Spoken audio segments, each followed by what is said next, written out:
Предпоставувам дека сите ќе се согласиме, а тоа е политички консензус кој трае. Европеизацијата на Македонија никогаш не била доведена во прашање, само начините, методите и политичките средства како тоа се остварува биле различни. Благодарност до Паневропската унија на Македонија за реализација на денешната дебата, на која се надевам дека ќе има плодна дискусија,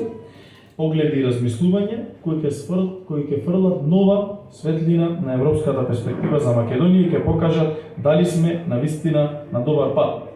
Веројатно ни самата дискусија би можели како градоначалник и да се уклучам и да поразговараме дополнително, меѓутоа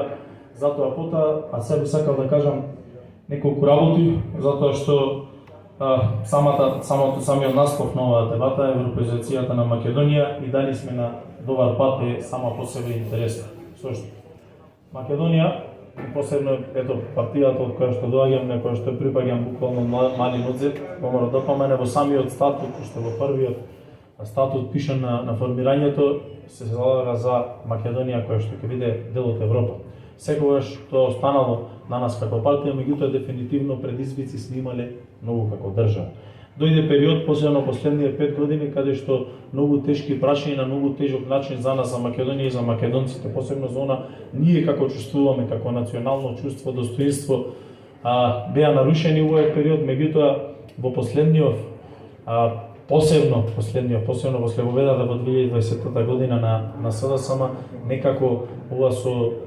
Бугарија, односно бугарскиот, францускиот предлог прифатен од Бугарија и начинот на кој што ние се оценуваме како држава, сметам дека е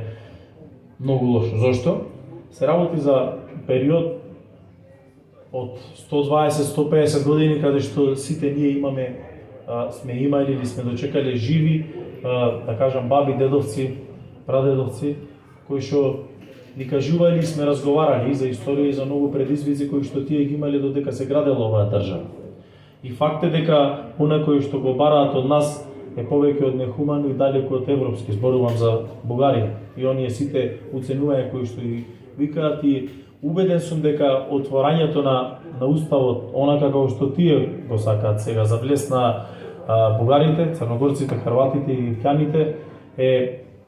повеќе од погубен, односно не се решава ништо со влезот нивни на вака поставени услови, напротив, се отвора пандорината кутија за Македонија, посебно во односите меѓу Македонија и Бугарија, и онакое што комисиите на едно подолно ниво понатаму треба да го разрешуваат. Како и да е, голем предизвик за нас,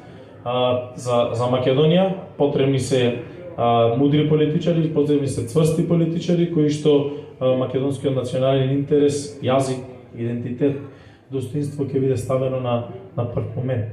Тука денеска ми е мило што гледам доста искусни политичари, не само во дипломатија,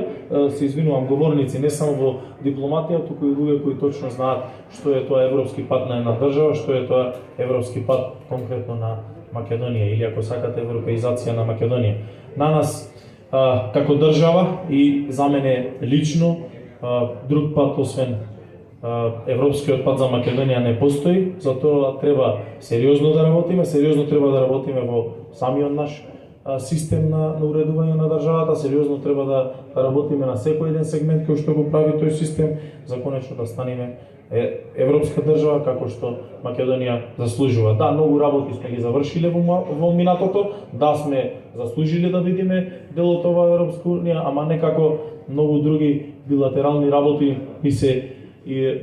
се испречуваат пред нас, меѓутоа затоа потоа тука се политичарите кои што ја водат оваа држава, досега не докажаа дека имаат њух и чувство за македонците. Се надевам дека за скоро ќе се промени оваа работа и дека ќе работиме сериозно на тој европски пат, ама првично во нашата држава и во нашиот систем, а понатаму решавајќи ги сите проблеми кои што ќе настанат во преговорите со Европската унија, а секако и билатералните проблеми. Ви благодарам.